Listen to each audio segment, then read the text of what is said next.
అందరికీ వందనాలండి. ఈ దినం మనం కీర్తన గ్రంథము 10వ అధ్యాయము మనం ధ్యానం చేసుకుందాం. ఈ కీర్తనలో దావీదు దేవునికి దుష్టుల నుండి తనకి రక్షణ కొరకు, లేకపోతే దేవుని యొక్క తీర్పు కొరకు, దుష్టుల పట్ల దేవుని యొక్క తీర్పు కొరకు మరి దేవునికి మొరపెడుతున్నాడు. ఇందులో మొదటి వచనము మనం చూసినట్లయితే, యెహోవా నీవెందుకు దూరముగా నిలుచుచున్నావు, ఆపత్కాలములలో నీవెందుకు దాగి ఉన్నావు అని చెప్పేసి అంటున్నాడు. అంటే దేవుడు దాగి ఉన్నాడని కాదు గాని, మరి దావీదు ఏంటంటే దేవునికి తనకి ఉన్న ఎడబాటును సూచిస్తున్నాడు ఇక్కడ. మరి అనుకోనిది ఏదైనా సంభవించినప్పుడు, లేకపోతే జరగకూడనిది ఏదైనా జరిగినప్పుడు దేవుడు ఏమయ్యాడు, దేవుడు ఎక్కడున్నాడు అన్న ఆలోచన ప్రతి ఒక్కరికి వస్తది. అయితే దావీదుకి మరి ప్రారంభములో ఇలాంటి ఆలోచన వచ్చినప్పటికీ ప్రార్థనా పూర్వకముగా దేవుడు ఎక్కడున్నాడు, దేవుడు ఏమయ్యాడు అన్న ప్రశ్న నుంచి దేవుడు ఉన్నాడు, దేవుడు విన్నాడు అన్న ఒక విశ్వాసంలోనికి ఎలా నడిచాడో మనము ఈ కీర్తన ద్వారా మనము చూడొచ్చు. అయితే 2వ వచనం నుంచి 15వ వచనం వరకు దుష్టుల్ని గురించి, వారికి గల దుష్టత్వము గురించి దావీదు మాట్లాడడం జరిగింది. కీర్తన ముగిసే సమయానికి మొదటి వచనములో చెప్పిన ఆ ఎడబాటు సంబంధించి అతను ఆ ఎడబాటును ఎలా అధిగమించాడు అన్నది చివరి 16, 17, 18 వచనాల్లో మనం స్పష్టంగా చూడొచ్చు. మొదటి వచనంలో యెహోవా నీవెందుకు దూరంగా నిలుచున్నావు, ఆపత్కాలములో నీవెందుకు దాగి ఉన్నావు అని చెప్పి ప్రశ్నించిన దావీదు 16, 17, 18 వచనాలకు వచ్చేటప్పటికి యెహోవా నిరంతరము రాజై ఉన్నాడు, ఆయన దేశములో నుండి అన్యజనులు నశించిపోయిరి, యెహోవా లోకులు ఇకను భయకారకులు కాకుండానట్లు బాధపడు వారి కోరికను నీవు వినియున్నావు. అంటే దావీదు దేవుడు నా ప్రార్థన ఆలకించి ఉన్నాడు అని చెప్పి దావీదు నమ్ముతున్నాడు ఇక్కడికి వచ్చేటప్పటికి. ఇంకా 18వ వచనంలో చూసినట్లయితే, తండ్రి లేని వానికిని నలిగిన వానికిని న్యాయము తీర్చుటకై నీవు వారి హృదయము స్థిరపరచితివి, చెవియొగ్గి ఆలకించితివి అని చెప్తున్నాడు. అంటే దేవుడిని తండ్రిగా సంబోధిస్తున్నాడు. అంతకు ముందు మరి నువ్వు ఎక్కడ ఉన్నావు, దూరముగా ఎందుకున్నావు, ఎందుకు దాగి ఉన్నావు అని అడిగిన దావీదు ఇక్కడికి వచ్చేటప్పటికి 18వ వచనానికి వచ్చేటప్పటికి నలిగిన వారికి నువ్వు తండ్రిగా ఉన్నావని, తప్పకుండా న్యాయము తీరుస్తావని, అలాగే హృదయము స్థిరపరుస్తావని, ప్రార్థనను ఆలకిస్తావని, సమాధానం ఇస్తావని మరి దేవుని గురించి చెప్తున్నాడు. ఇలాగా ఈ వాక్యం ద్వారా, అంటే ఈ కీర్తన 10వ అధ్యాయము ద్వారా మనం తెలుసుకోవాల్సినది ఏంటంటే, దావీదు ఎప్పుడూ కూడా తన రిలేషన్షిప్ ని దేవుడితో ప్రోగ్రెసివ్ గా ఆలోచన చేస్తాడు. అంటే పురోగమనం స్థితిలో మరి ఆలోచన చేస్తాడు. అంటే మొదట తన సమస్యలోను, తన కష్టములోను, తన నష్టములోను ఎడబాటును గ్రహించినప్పటికీ తను గ్రహించిన ఆ ఎడబాటును మరి ఏదో రకంగా అధిగమించి దేవుని పట్ల విశ్వాసముతోను, ఆయన ప్రార్థన ఆలకిస్తాడన్న సమాధానంతో, ఆయన సమాధానం ఇస్తాడన్న స్థైర్యముతోను దావీదు ఈ కీర్తనను ముగించడం మనం చూస్తాం. అయితే ఈ కీర్తన ద్వారా 2 విషయాలు మనం నేర్చుకోవచ్చు.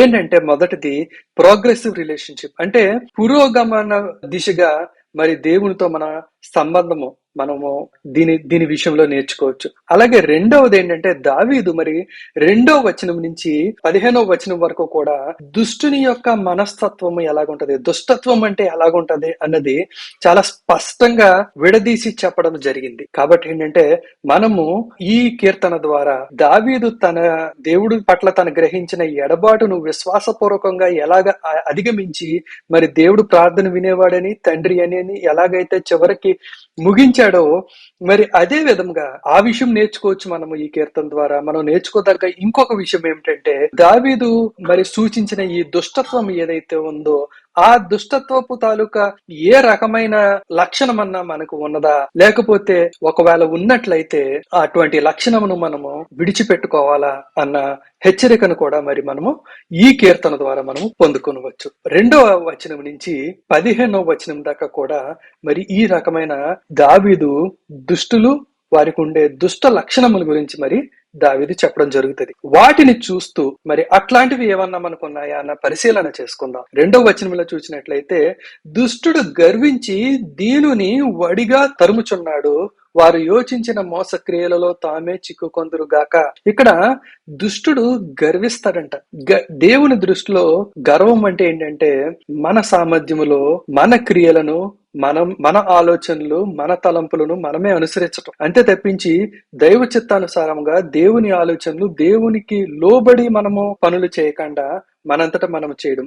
అంటే ఈ దుష్టులు ఏం చేస్తారంటే వారికి నచ్చినట్లుగా వారికి తోచినట్లుగా మరి వారి బలమునందు అతిశయించి వారికన్నా బలహీనులను దీనులను తరుముతారంట. ఇది ఒక రకమైన దుష్టత్వం యొక్క లక్షణము. అలాగే 3వ వచనం చూసినట్లయితే, దుష్టులు తమ మనోభిలాషను బట్టి అతిశయపడుదురు, లోబులు యెహోవాను తిరస్కరింతురు.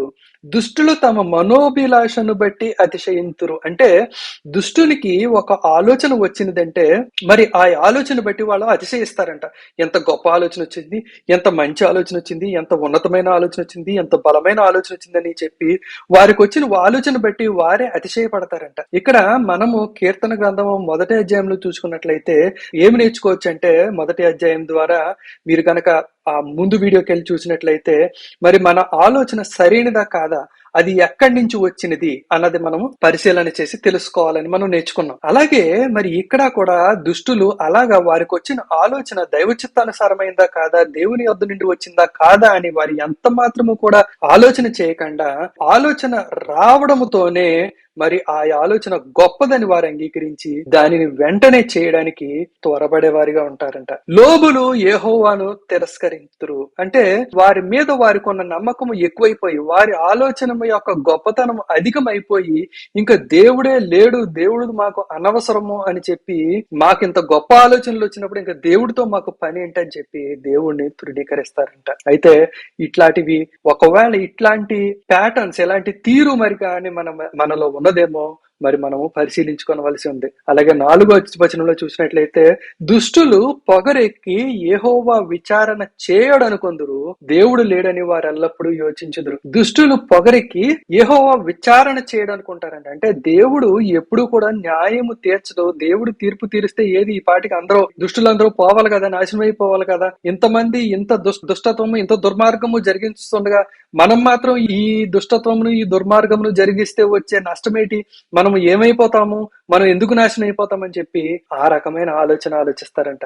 మరి ఇట్లాంటి ఆలోచన తీరు మనలో కూడా ఉన్నదేమో అని జాగ్రత్తగా పరిశీలించుకోవాల్సి ఉంది. వారెల్లప్పుడు 5వ వచనంలో చూసినట్లయితే, వారెల్లప్పుడు భయము మానుకొని ప్రవర్తింతురు, నీ న్యాయ విధులు ఉన్నతమైనవై వారి దృష్టికి అందకుండును, వారు తమ శత్రువులందరినీ చూచి తిరస్కరింతురు. వారెల్లప్పుడు భయము మానుకొని ప్రవర్తింతురు. భయము అంటే మరి లోకానుసారమైన మరి దేన్నైనా భయంకరమైన దాన్నో బలమైన దాన్నో చూస్తే వచ్చే భయము కాదు గాని ఇక్కడ వారెల్లప్పుడు భయము మానుకొని అంటే దేవుడు లేడని, ఆయన సన్నిధి ఇక్కడ లేదని, ఆయన చూస్తలేదని, మనం ఏం చేస్తున్నామో ఆయనకి తెలియదని, మనం ఆలోచనలు ఆయనకి ఎంత మాత్రము తెలియవని వారు అనుకొని వారు ప్రవర్తిస్తారంట. నీ న్యాయ విధులు ఉన్నతమైనవై వారి దృష్టికి అందకుండును గాక.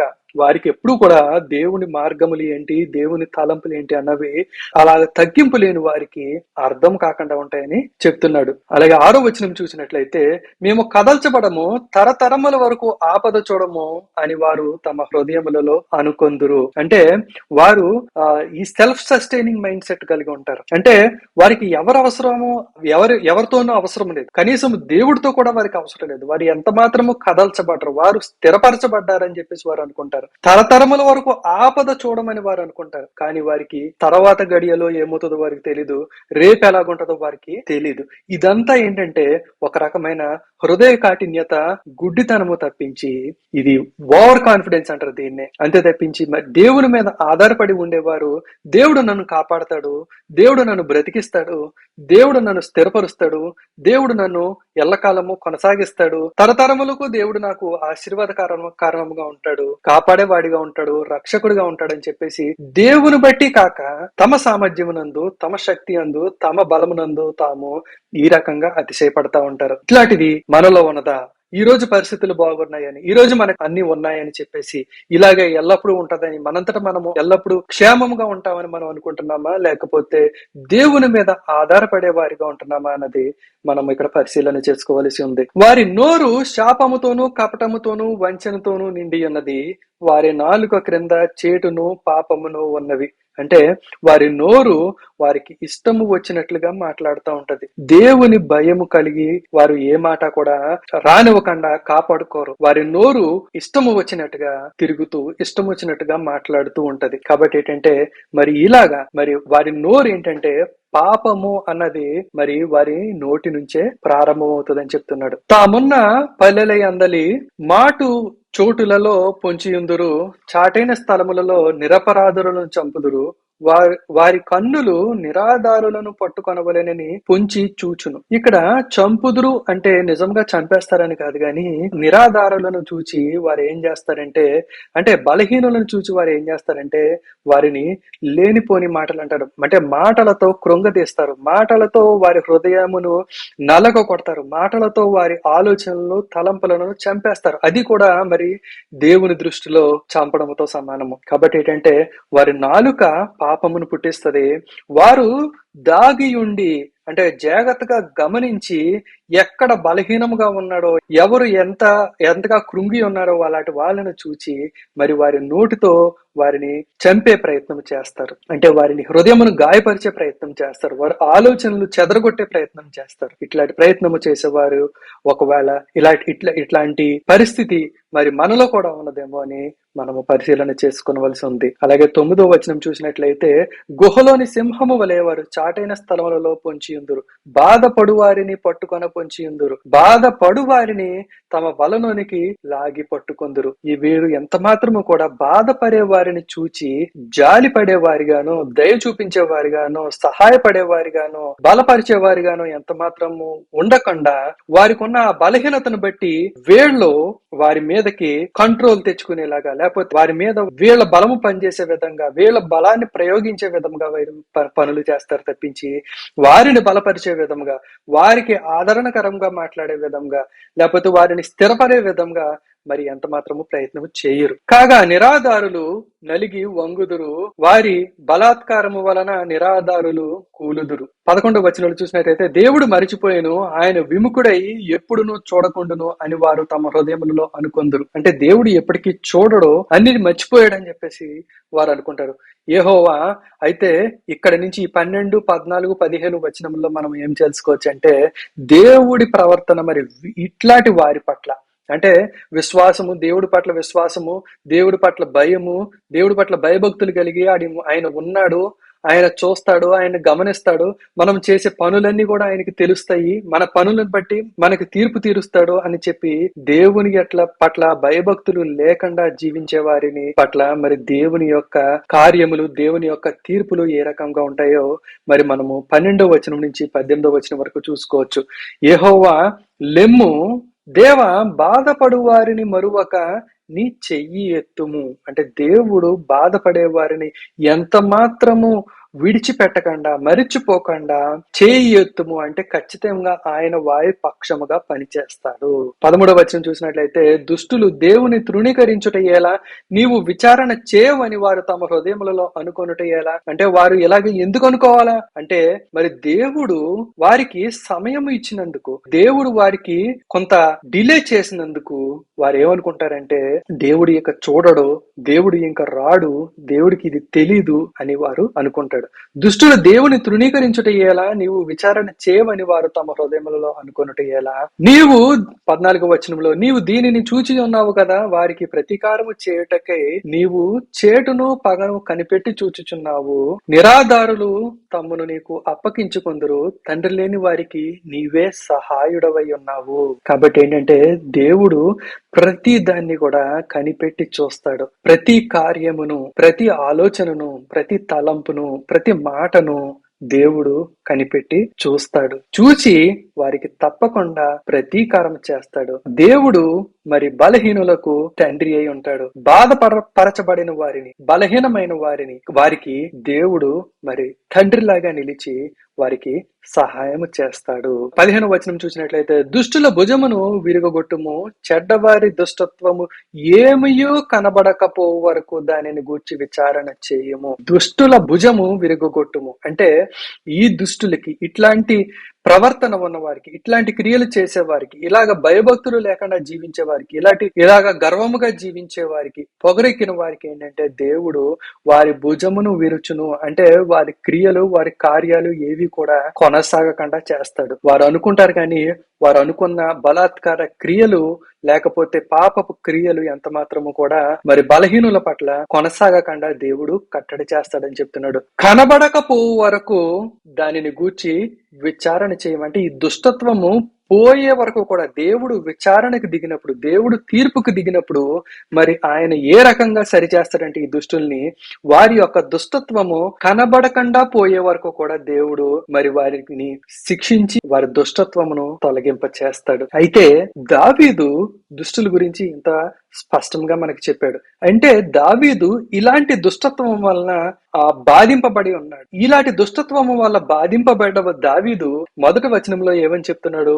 నీవెందుకు నాకు దూరంగా నిల్చున్నావని అంటున్నాడు. అలాగే నీవెందుకు దాగి ఉన్నావని అంటున్నాడు. ఇంత దుష్టత్వం చూసిన దావీదు దేవుడి నుంచి దూరమైనట్టుగా అనుభవించి, దూరమైనట్టుగా భావించి ప్రార్థన మొదలెట్టినప్పటికీ చివరికి వచ్చినప్పుడు దేవుడు రాజయ్య ఉన్నాడు, యెహోవా నిరంతరము రాజయ్య ఉన్నాడు, ఆయన దేశంలో నుండి అన్యజనులు నశించిపోయిరి అని ఒప్పుకుంటున్నాడు. అంటే కన్ఫెస్ చేస్తున్నాడు.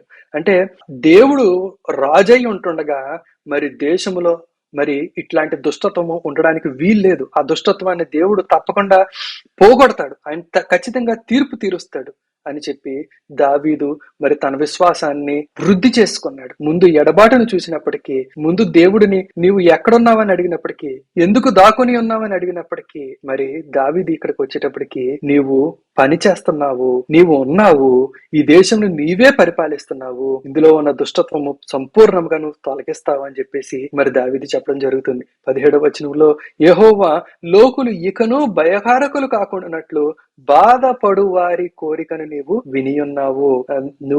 నీవు నా ప్రార్థన, నేను ఇంత దుష్టత్వం వలన నేను బాధపడి ఉన్నాను, నా ప్రార్థన నీవు విన్నావు అని చెప్పి మరి దావీదు చెప్తున్నాడు. తండ్రి లేని వారికి, నడిగిన వారికి న్యాయము తీర్చుటకై నీవు వారి హృదయమును స్థిరపరచితివి. అంటే దావీదు హృదయం ఇప్పుడు నెమ్మది పొందుకుంది, సమాధానం కలిగి ఉంది అని చెప్తున్నాడు. చెవియొగ్గి ఆలకించితివి. దేవుడు దావీదు ప్రార్థనను ఆలకించి దావీదుకు సమాధానం ఇచ్చాడని చెప్తున్నాడు. ఇలాగా మరి దుష్టుల వలన బాధపరచబడిన వారు, లేకపోతే అనుకోని కార్యములు జరిగి, లేకపోతే వారు తలంచని కార్యం, లేకపోతే వారికి జరగకూడని కార్యములు జరిగి, రాకూడని పరిస్థితులు వచ్చి ఎవరో దుష్టత్వం వల్ల ఒకవేళ బాధపరచబడిన వారైతే మరి దేవుడు ఏడి, దేవుడు ఎక్కడున్నాడు, దేవుడు దాక్కున్నాడు అన్న ప్రశ్న మీకు వచ్చినప్పటికీ ఇలాగా దావీదులాగా ప్రోగ్రెసివ్ రిలేషన్షిప్ కొరకు చూచి దేవుడు ఉన్నాడని దేవుని నమ్మి, దేవుని పట్ల విశ్వాసం ఉంచి మరి ఆయన యొక్క తీర్పులను, ఆయన యొక్క రక్షణను మీ జీవితంలో చూడాలి. అలాగే ఒకవేళ దుష్టత్వం సంబంధించిన ఏ లక్షణములైనా సరే ఒకవేళ మనలోని కూడా కనబడినట్లయితే ఈ కీర్తన గ్రంథము ద్వారా మరి దావీదు చెప్పిన ఈ దుష్ట లక్షణములు ఏదన్నా సరే కనబడినట్లయితే మరి వాటి నుండి తొలగించాలని చెప్పి దేవుడు పక్షాన్ని చేరి ప్రార్థన చేయాలి. దేవుడు తనంతట తాను దుష్టత్వాన్ని పోగొడితే అది శిక్ష అవుతుంది, కానీ మనము దేవుడిని దుష్టత్వం పోగొట్టమని అడిగినప్పుడు అది దేవుడు క్షమాపణ అవుతుంది. దేవుడు మనల్ని క్షమించి ఆ దుష్టత్వాన్ని మనలో నుంచి పోగొడతాడు. కాబట్టి ఈ కీర్తనలో ఈ 10వ అధ్యాయం ద్వారా మనము ఈ 2 విషయాలు కూడా మనము నేర్చుకోవచ్చు. ఈ వాక్య భాగము మరి మీకు ఆశీర్వాదకరంగా ఉందని నమ్ముతున్నాను. అలాగే మీకు ఏదన్నా ప్రేయర్ రిక్వెస్ట్ ఏదన్నా ఉంటే, ప్రార్థన అవసరత ఏదన్నా ఉన్నట్లయితే కామెంట్స్ లో తెలియచేయండి. మీ కొరకు ప్రార్థన చేస్తాం. మీకు ఈ వీడియో నచ్చినట్లయితే లైక్ చేయండి, షేర్ చేయండి, సబ్స్క్రైబ్ చేయండి. దేవుడు మిమ్మల్ని ఆశీర్వదించును గాక. ఆమేన్.